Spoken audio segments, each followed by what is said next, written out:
4, 3, 2, 1. The world is changing faster than ever.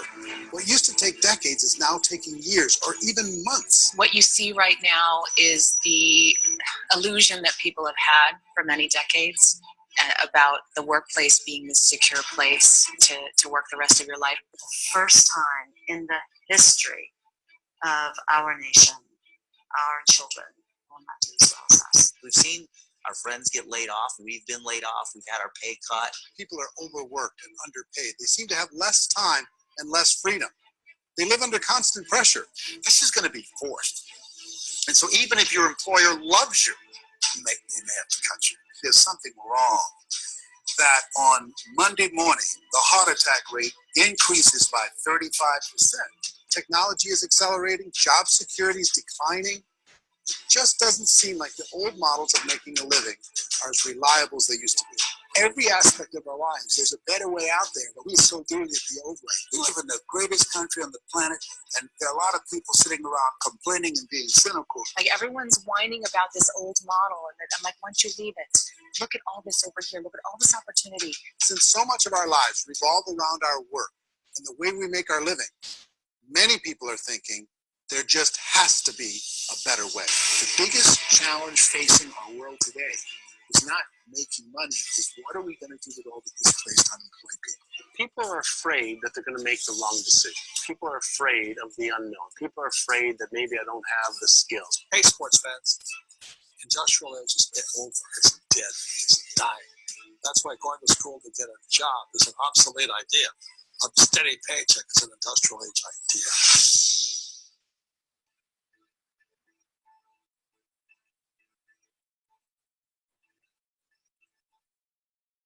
It's the search for answers that has brought us here together today. My name is Eric Worre, and for almost 30 years I've been an entrepreneur, struggling at times, but ultimately succeeding. As a best-selling author, speaker, and business owner, I've spent my entire career helping millions of people around the world to become entrepreneurs. And I believe strongly that there is, in fact, a better way when it comes to how we make a living. The career landscape has changed dramatically, and many are still working in a model that is completely out of date. What worked for previous generations isn't working as well for people today. In this film, we're going to explore 3 important questions. First, what's really going on in our working world today? Second, in this new economy, is it better to become an entrepreneur, or is it safer to work for someone else? And third, if a person decides to become an entrepreneur and start their own business, how can they do it without taking on massive risk? To help in this journey, I've brought together some of the greatest experts and thought leaders in the field of entrepreneurship to share the real facts with you. My intention is to give you new information that will allow you to make choices that are not limited by an old, outdated model. Let's start by understanding what's going on in our working world today.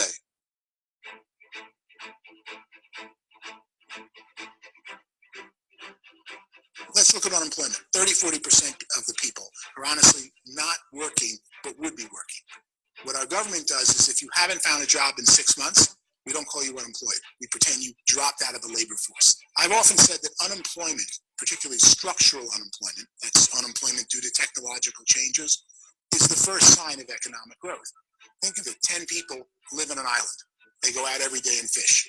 One day, new technology shows up. A missionary brings them a net. Now, using the net, one pilots the boat, one throws the net. 2 fishermen can do all the work 10 used to. That's a 500% increase in productivity, 2 doing the work of 10, in one day. You don't have to learn a lot to learn how to throw a net instead of throw a fishing line. The island's got a big problem, 80% unemployment. But the island still has all the wealth of the fish because the 2 people produce as much fish as 10 did. Now, of course, looking back in history, these changes used to take thousands of years. And during that time, we went into farming and transportation. Some of us became doctors and some teachers and lawyers. And we developed all these new professions and new manufacturing jobs. Today, these changes are occurring literally in one day when a new technological advance occurs. And we don't have the social structures to deal with it or to retrain the unemployed people. So one of the things that I think is interesting as I travel across the country and really travel around the world, is the way that we work and the way we get paid for work is changing pretty dramatically. On a global basis, everything is being turned upside down because of the rapidly advancing technologies. They are eliminating many jobs, and we have been left with many people not prepared for the jobs that exist. A lot of demand in public companies was to squeeze out all the fat and to get just as much margin as we possibly could, and fat equals humans. So this idea of job security and information age is so obsolete, but it's still taught inside our school system, and that's where the problem starts. There's no financial education in school system, and people are still trained to be employees who work for that paycheck. This is a chart on the middle class. What's happening in the middle class, those that went to school, their incomes have been coming down for years. And parents still say to their kids, go to school, get a job. Now what happens to all those middle class people who are dropping off the ends of the chart? Well, they become what's called working poor. And this is what happens to working poor. But they say poverty is ending. Well, poverty may be ending, but working poverty is going up. And this is food stamp usage. So food stamp usage in America is going through the roof right now because people cannot earn what they call a living wage. Most people have experienced financial pressures that I think are probably greater than they have been in the past. If you're not working for yourself, then it's going to be a pretty hard road for a lot of people. Today, if you're going to control your future, the 40-40 plan is gone, where you can graduate from college and get a job and work for 40 hours a week for 40 years. That day is gone. So some of these charts actually tell you what's going on. And this is a really interesting one. You know, people are going back to school because if I go back to school, I'll get a nice job. But this is what's happening to, it's called Sallie Mae, which is the student loan guys. The student loan is going through the roof. It's now over $1 trillion, and student loan debt is worse than credit card debt. So when people start using credit card, the government got people into student loan debt. And the problem with student loan debt is you can never be forgiven. See, with credit card debt, you can declare bankruptcy and then all's forgiven. But student loan debt, you can declare bankruptcy, you still owe it. It's the worst of all debt. But this is the next picture. Look at this chart here. This is what's happening to wages of college graduates. It's going down. So you go to college, you rack up all this debt, but you earn less money. Now, that's not that intelligent. Average person who's been working a lifetime in America today is ending their lifetime at 65 with about $41,000 in assets. They earned just enough to survive. I think in the United States, we have something like 17 trillion in debt. That's just the federal government debt. We got another 2 in municipal and in other, let's call it almost 20 trillion government. We've got 40 trillion in private debt. That comes up to close to 60 trillion. When you then add something we never had before, what you were talking about, when we look at the unfunded portion of Social Security and primarily Medicare, Medicaid, that at the most conservative estimates from outside firms, Kleiner Perkins, 67 trillion and growing. That's more than all our other debt. There's less conservative estimates that say it's 84 trillion or higher. I added up conservatively $127 trillion in total debt. Debt is a financial drug. When you take it to excess, it's like taking a drug. Yeah, it makes you feel better, it enhances your performance, but at a huge cost, eventually it kills you. And so that's what happens. We keep doing more and more debt, and you get less and less results, just like a drug, until the debt gets so high that it crushes the whole system. That's where we're at, 8.2 times GDP. You know who I feel sorry for? I feel sorry for the person who dreads going to work, who is sick to their stomach on Monday morning, who hates their alarm clock, who gets a little glimmer of hope on a Wednesday because it's hump day, and says, thank God it's Friday. And they live for those 2 days a week where they get to be themselves and they don't have to be around people they don't like, and they don't have to play the political game in the office, and they don't have to live this half life. The person that works 50 weeks a year just to be able to have the 2 weeks for vacation. And you know what happens to most of them nowadays? They don't have a vacation. They have a staycation. They have time off of work, but they don't get to go where they want to go because they're overextended. They've got all this debt. They got all this situation. They hate their alarm clock. They can't sleep until they're done. They have to spend most of their life in traffic. I feel sorry for that group of people because there's a better way. They just don't know it. I see this really interesting attempt at rugged individuality in a 6x8 rectangle. And I feel like you're all the same, except for the little push pins of the pictures. There's different pictures. Yours is named Jenny and his is named Sujara, but it's the same people. And this is how they are. And they're just like the zombies, and there's no joy in there. There's no fun. There's always like the wacky woman who decorates her cubicle, and that's the most she can do there. You got to give her credits, right? The wacky cubicle woman. The basis for their life is worry. I'm worried, you know, maybe I'll get fired. I'm worried maybe my company will go out of business. I'm worried I can't keep spinning the plates on paying the bills. I'm worried about how do I send my kids to college. I'm worried, what if the transmission of my car breaks? That's, you know, 2 or 3, I can't fix it. People live in a sea of worry, and it eats at them. Those signs that people held up during the Depression didn't say looking for gainful employment in a cubicle. It said looking for work. Work is what we're looking for. Job is just a unit of measurement. Work is what we're going after. It's time to look in the mirror and say, it's not the economy, it's my economy. It's my little world of where I am. I need to improve. I'm not going to wait for the economy to come back because, frankly, the economy is doing great in this country. So I'm here on Wall Street, the financial center of the universe, the financial capital of the world.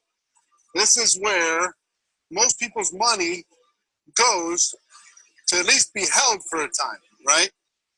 With interest rates in banks being effectively zero, and many experts are predicting it's going to stay at zero for the next 10, 20, even 30 years, people feel like they don't have any choice but to put their future into equities, to put their future into the hands of other people on this stock market, and hope that the stock market goes up, hope that the stocks that their advisors pick or that they pick goes up.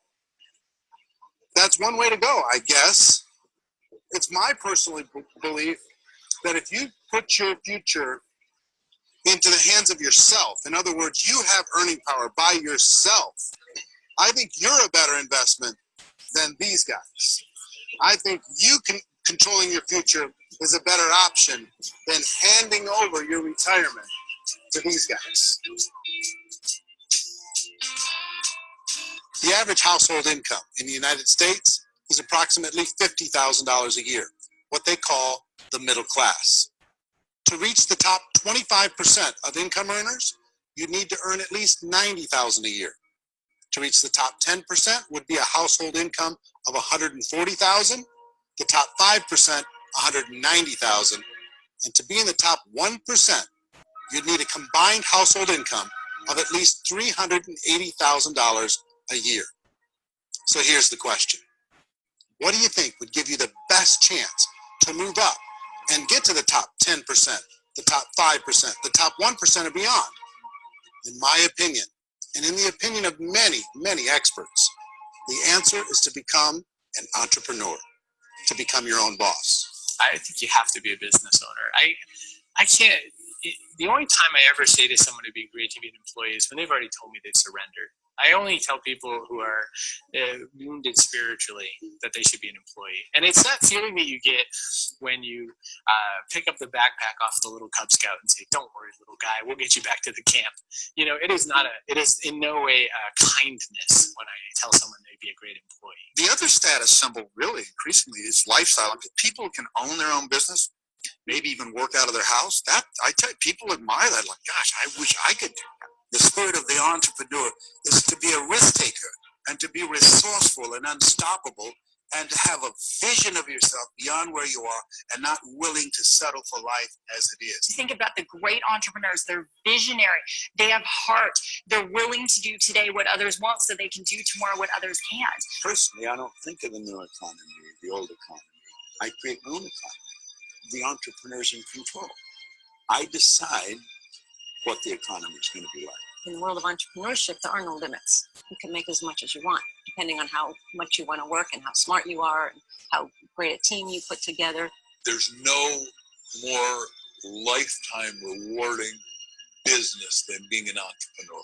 Why in America, where anyone could be anything, would people want to give up their freedom and become effectively a modern day slave, told shut up and be here every morning at 7:30, leave at 5:30, and do what I tell you? If people decide to become an entrepreneur and work for themselves, they have some traditional options, but they're riskier than you might think. Any kind of a retail business, retail build-outs is extremely expensive. Even just these small little yogurt stores where they're putting little yogurt machines and you get all the different flavors, you're spending $200,000, $300,000, $400,000 to open a yogurt shop. I would love to buy a Dunkin' Donuts, but it's $500,000 or so to start. I don't quite have that just in case money. Risking lose it all, and most guys do 2 or 3 times, and even big guys like Branson, because I'm such a fan of his, half his companies don't work. If you make $1 million, your problems are going to go. If you make $1 billion, your problems are really going to go. Just the opposite. You and I know when you're making $1 million, you get $1 million in responsibilities. You make $1 billion, you got 1,000 times $1 million responsibilities. And most people say, I'd love to be my own boss. 70% of Americans would love to be their own boss, according to recent polls. But they don't know how to get there. Because what are you going to do? One, you could buy an existing business. If somebody's selling an existing business, you have to ask why. Usually because it's probably hard. It's probably not making as much money as they hope. 2, they could buy a franchise. A little less risk, proven system, but it's expensive to be able to do that. 3, they could start something from scratch. And that's where a lot of people feel like I don't have the chops to do it. I don't have the money. I don't have the product idea. I don't have the expertise. I don't have whatever it's going to take to be able to get there, and I can't risk my family to do it. So, 4th, they could become an investor. A lot of people in this town invest to try and figure out a way, but you got to be pretty smart with that game too, right? Venture capitalists, who are the very best and most sophisticated in investing in new breakthrough businesses, make it on 1 out of 11. That means 10 out of 11 are mediocre or fail. Most of them fail. That's the risk there. An angel investor is lucky to get 1 out of 15 or 20. A business is a team sport. Like I have to have accountants, I have to have engineers, I have to have system designers, I have to have sales, marketing, I have to have accounting, I have to have mission statements, I have to have legal and all that. The average Joe Schmo, even me, I go out there, I don't have the skills to put a business together. I think the bottom line for the 4 traditional options is they take money, sometimes a lot of it. They take expertise, and they take time. All of that adds up to just too much risk for most people. I bought a business from somebody else, and it was a lot of work. And you start wondering, what did I just buy? Because I guess ultimately I own your email list, and I just overpaid for it. People that start their own business, they spend a lot of money, they spend a lot of time, a lot of effort to get things started. And the more you invest on the upfront, the harder you typically work at it. I can tell you what the success rate is in a restaurant. What is it? They're crazy enough. About 90% of them fail. About 90%. In how quickly? Year less. Wow. And if we're talking non-franchise, we're talking franchise. Sure. That's totally different. Yeah. But our students aren't getting franchise restaurants. You gotta invest big money. Exactly. And with someone like McDonald's, you've had to work with the company for a long period of time, really know the Even have a chance of investing $1 million. have a chance, and it's a slim chance. What if there was a way that you had all the proven aspects, the comfort aspects, and you could still control your own life? What if there was both? In other words, you didn't have to create everything from scratch. You didn't have to be a super leader. All you had to do, what if there was a proven product already? You didn't have to create the product. And there's a proven system already, proven training already. Everything except an employer. That was the only thing that you didn't have. Do you think more people would be open to working for themselves in that environment?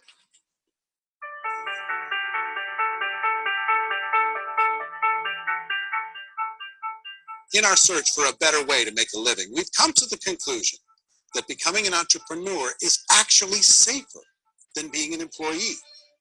And through our look at the entrepreneurial options, one particular path kept coming up from expert after expert. And I think most people will find it surprising because it's certainly a non-traditional business model.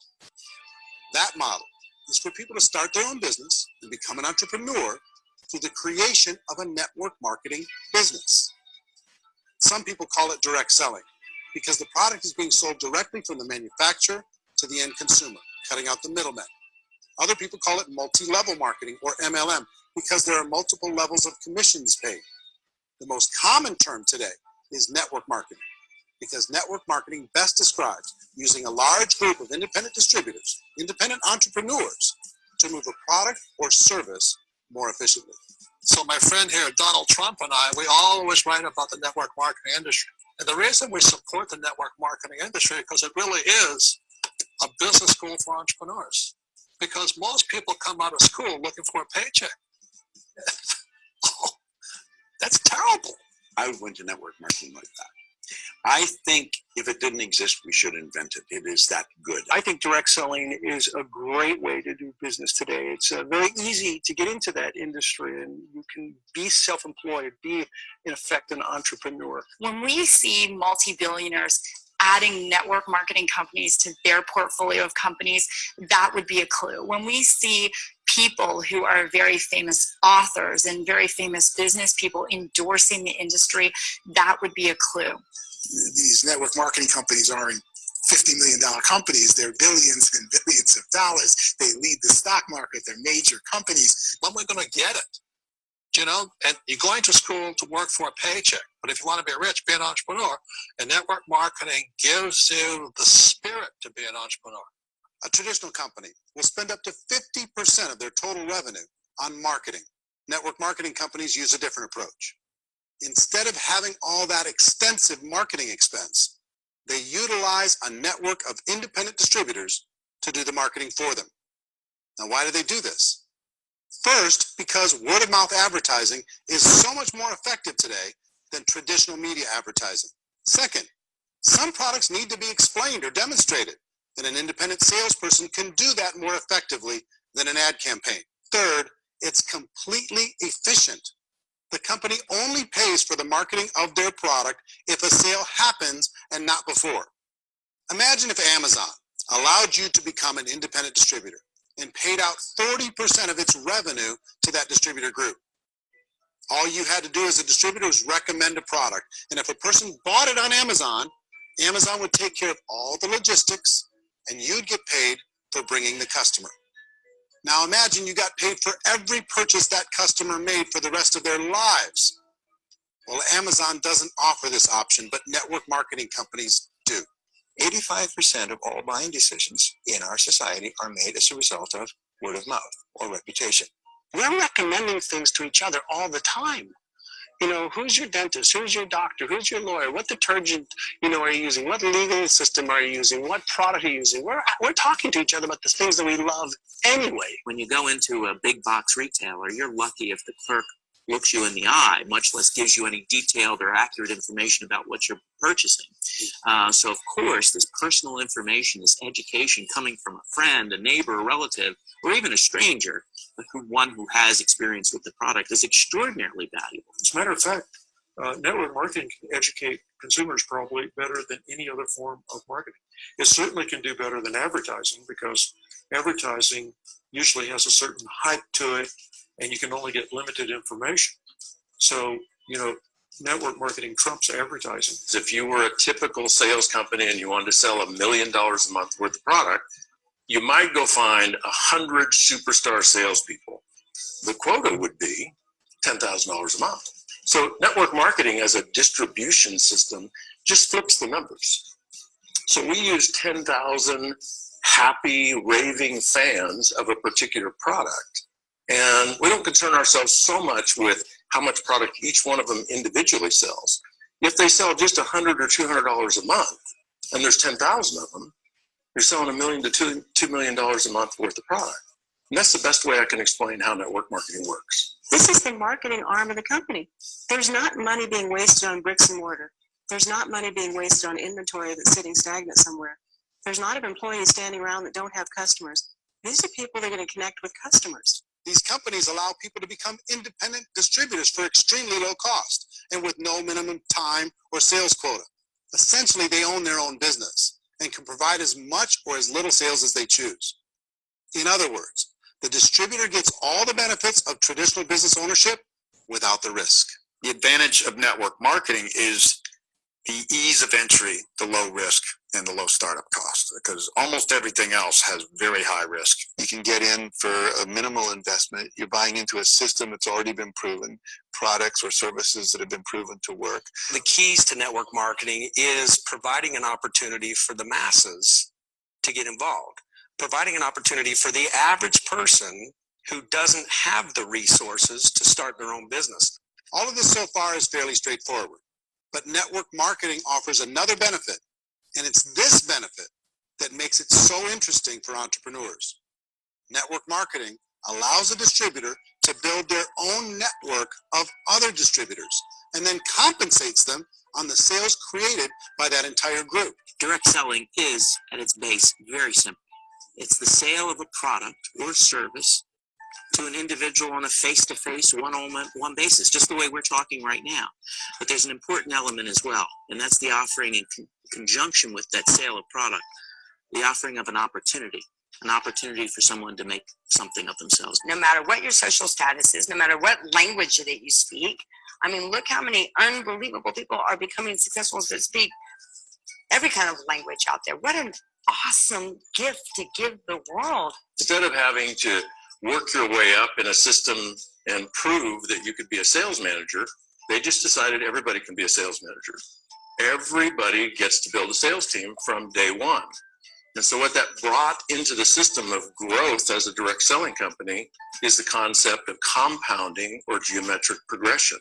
Because now you can actually grow a sales force very quickly because everybody is enrolling people in their own sales force. People who are like, oh, this is weird, I'm building a sales team. Or what do you think you do at a regular company? How do you think a regular company works? Network marketing is the only industry that doesn't say your past determines your future.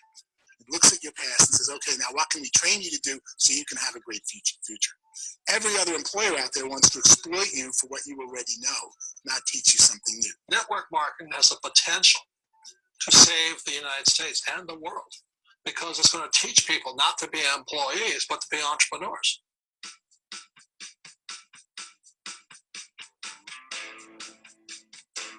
According to the Direct Selling Association, if you add up all the network marketing companies around the world, they combine to do over $178 billion a year in retail sales.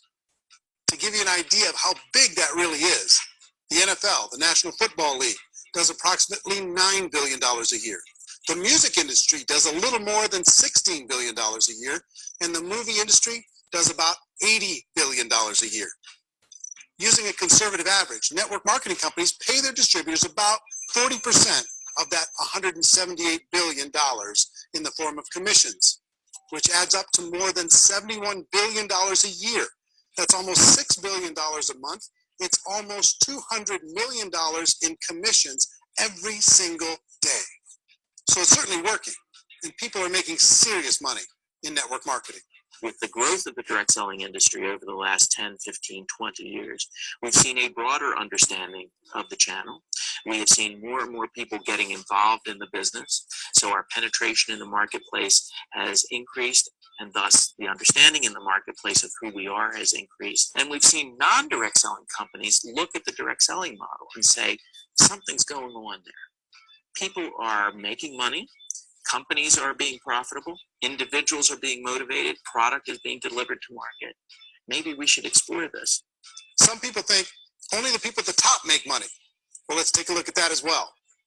In the network marketing profession, there are roughly 500 people in the world who earn over $1 million a year. If you round that number up to $2 million a year, that adds up to about $1 billion a year. That takes the $71 billion paid out each year down to $70 billion. So where does the rest of the money go? The vast majority goes to part-time people making anywhere from a few $100s a month to many thousands of dollars a month. It goes to people who choose to make it a full-time career move and earning even more than that.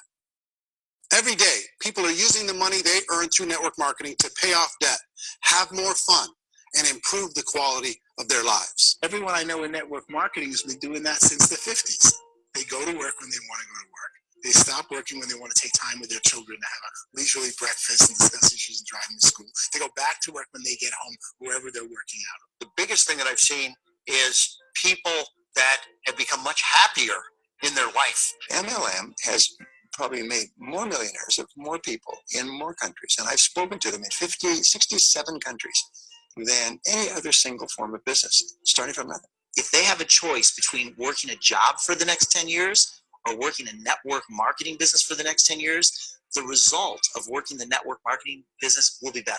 A lot of people within the industry go on and make this a career and do extremely well at it. Network marketing has been nothing but good for everyone I know that's been involved with it because they did it seriously and they played full out and they've been very successful. It's been a constant barrage of success stories and people showing off stuff they got as a result of it. How many people are involved? Approximately 16 million Americans and 96 million people around the world are currently participating in network marketing. And in a recent poll, 82% of those people report a good, very good, or excellent experience with network marketing. So people are happy.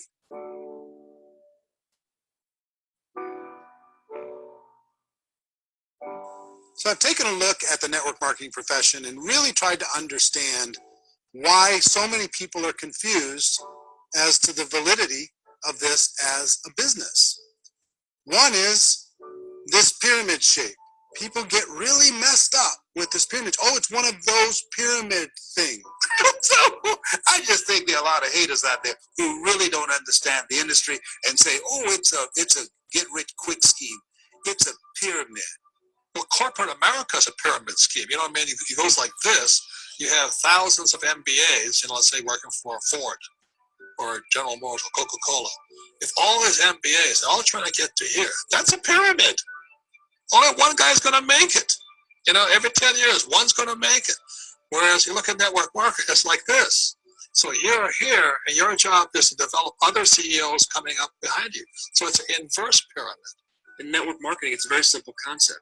If you sell product, you get paid. It is paid based on production. There is no first mover's advantage. There is no investment component where the more somebody spends, the more they're entitled to make. So the two are polar opposites of each other. It doesn't matter what shape the company is or the compensation plan is shaped, whether it's a circle or a pyramid or a triangle or a trapezoid, it doesn't matter. If compensation is coming primarily from recruitment, then you've got a problem. On the other hand, if an operation is basing their compensation to participants on the basis of sales, even when those sales are generated by people you've recruited, well, then you're a perfectly legitimate enterprise. That's the legal test. It's the practical test. Another issue that's been true in the past that is no longer true now is people used to be in network marketing loaded up with products that they couldn't sell and they ended up a loser. They ended up with a bunch of product in their garage, they had a bunch of products sitting in their kitchen shelves or whatever, and they thought they could sell it and then they weren't willing to or able to sell it and they ended up with a bunch of stuff and they were bitter about it. There was this thing called front loading where you had to buy if you bought $25,000 worth of product, you got better commissions and all this.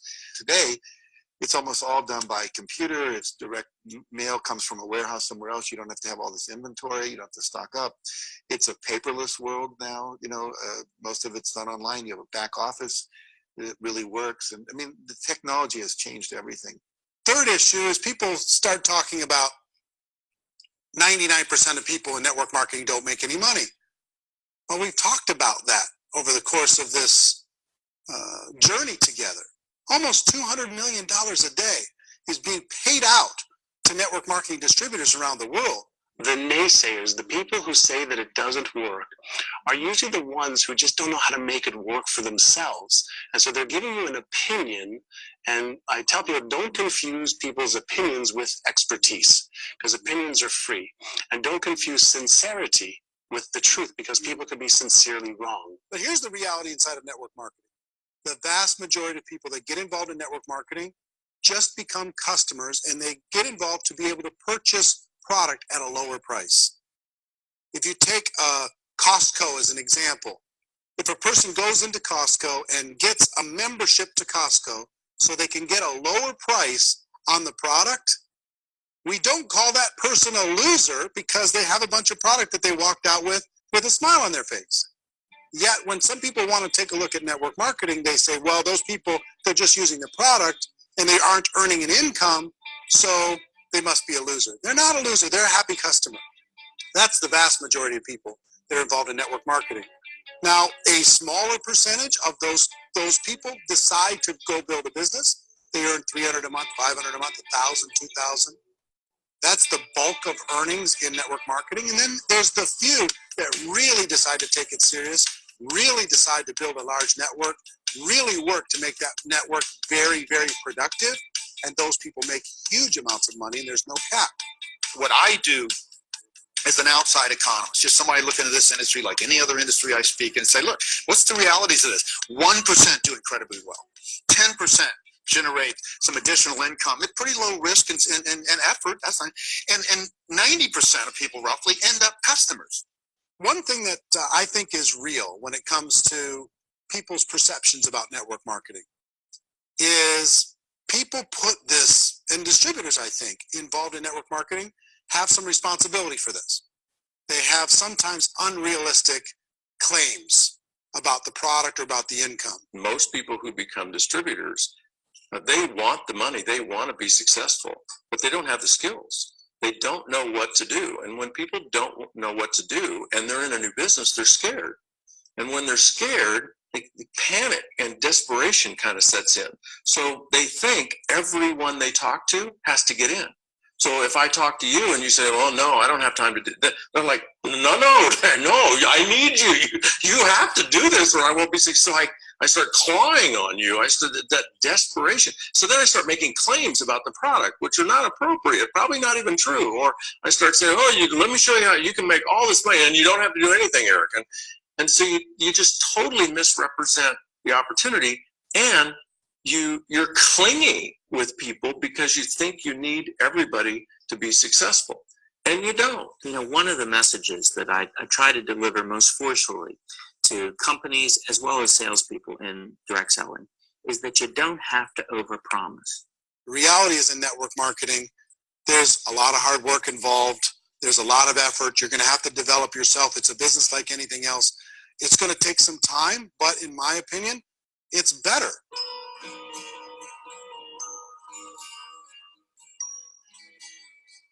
It's light years better for people starting today than it was even 5 years ago.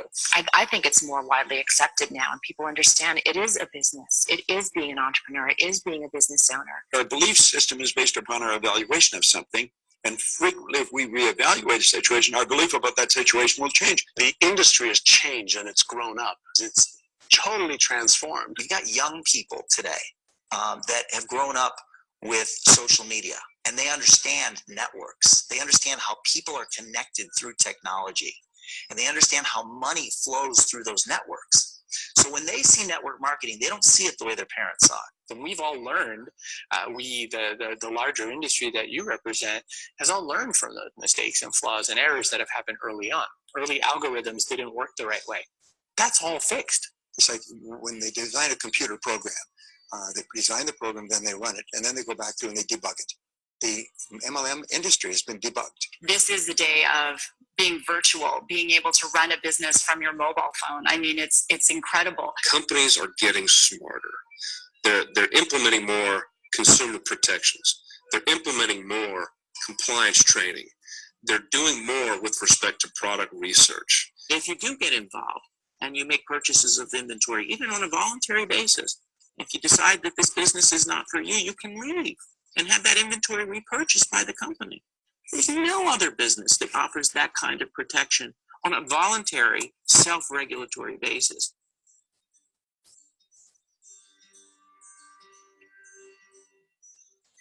If you decide to look further into a network marketing business in order to generate more cash flow for your family, I would recommend reviewing the following 4 elements. First is the product or service. And on the product or service, I would ask 5 important questions. 1, do you like it? Is this something you would feel comfortable sharing with others?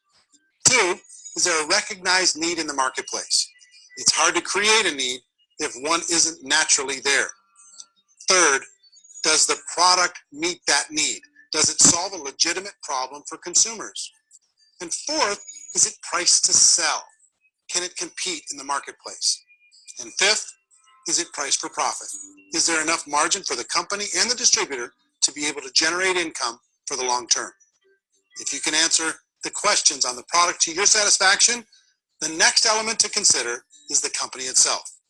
Is it well run? Do you believe in the founders or the management team? Do you feel they have what it takes to go all the way? See, it doesn't matter how good the product is if the management can't take care of the company. Good management can change with the times. They can handle adversity. They can make good decisions.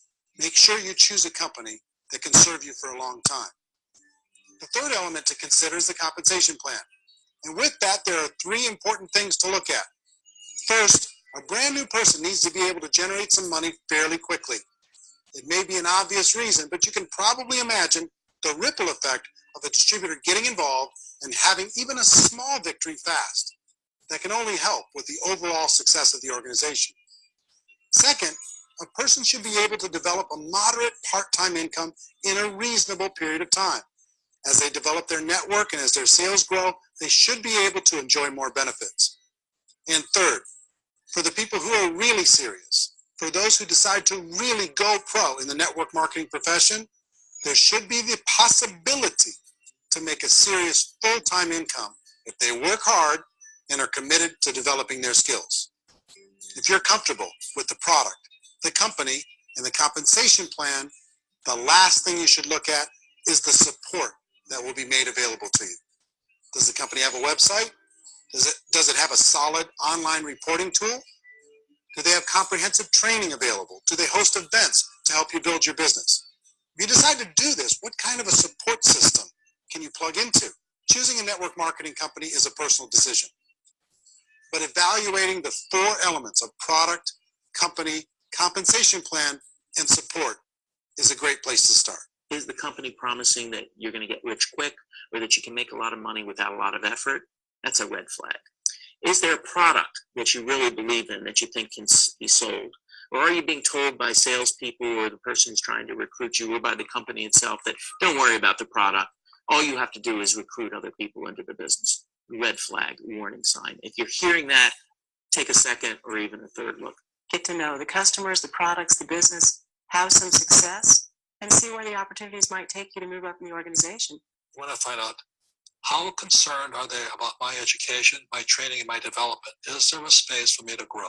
Most important question. Learn everything that you can about the product. Make sure it's something that you believe in, and learn everything you can about the industry and work that system. You have to be very passionate about whatever that company is doing. I would get involved.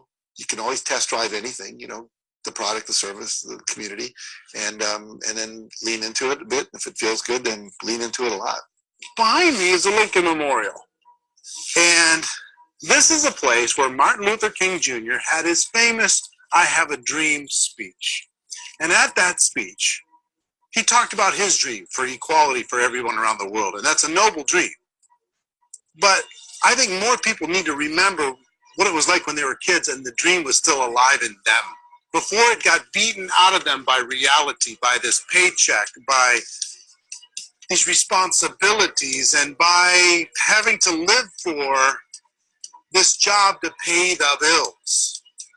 I think people need to remember that, go back to that. Once they know that there's a better way, I think their future is going to be much brighter. They can live a better life.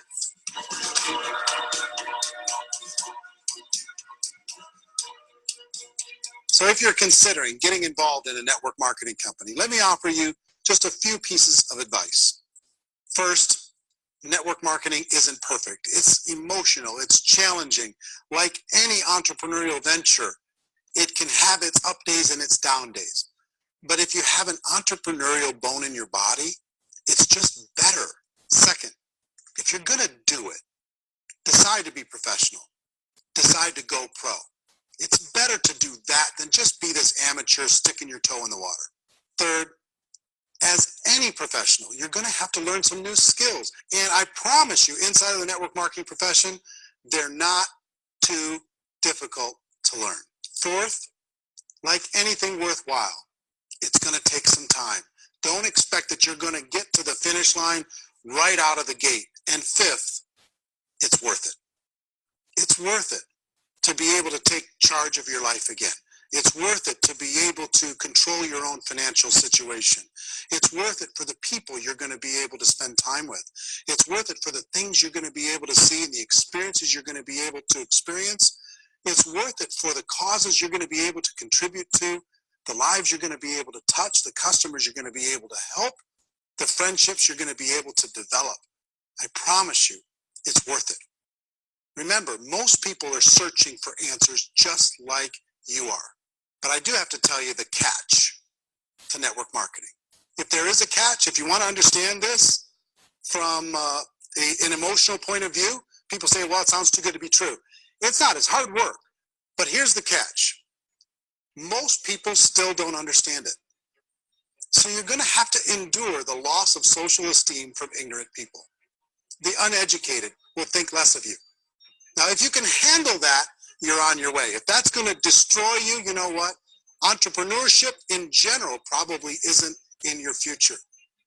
If you can face that catch, you can become unstoppable. I want everyone to really contemplate this if they're not in network marketing. You're in a job, you probably have a mortgage, you have rent, you have debt, whatever's going on. You're in a prison. You work just hard enough to keep them from firing you, and they pay you just enough to keep you from quitting. Come on! I've been there, done that, and bought that t-shirt. In network marketing, if you run into failure, it's really just a homework lesson for yourself. There's no one to blame. You really have no excuse not to be successful. You just don't. People don't want to hear that, but there's so much available to you. If you want to be a good network marketer, be a student to the people above you, be a fellow traveler to the people on the same level, and be a teacher to those below, and know when it's appropriate to do which. People who are not afraid of asking people to buy things, or not afraid of persuading people with a chance they may say no, these people own the future. Nothing happens until something moves. So you got to go move, you got to go do something, or nothing's going to change in your life. In the beginning, you're going to do a lot of things that you don't get paid for. But as you go down the road, you get paid for a lot of things that you don't do. And your job is rehabilitating the spirit, the entrepreneur spirit in all of us. You give it back. Either give it a strong yes or a strong no, but no wishy-washy, dilly-dally stuff in the middle. There's dreams and there are nightmares, but I believe that the biggest nightmare of all is when you don't pursue your dream. You're going to see some monumental growth in this profession. It's an exciting, exciting time to be involved with the network marketing profession. Next 10 years, I see just exponential growth. When that tipping point comes, it's not a matter of asking somebody, have you ever heard about network marketing? You're really asking them, which company are you building your wealth in?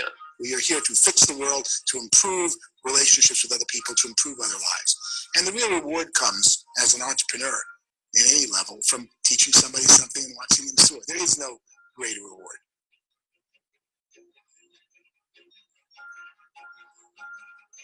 Life's too short to spend it living someone else's dream instead of your own. It's too short to spend it living at a fraction of your potential. Can being an entrepreneur be a challenge at times? Sure. But here's what you get in exchange. It can be yours. Something that you built, something that you created, something that you made happen. This balloon represents your dream. It represents entrepreneurship. My wish for all of you is that you would reach out and grab it. The choice is up to you.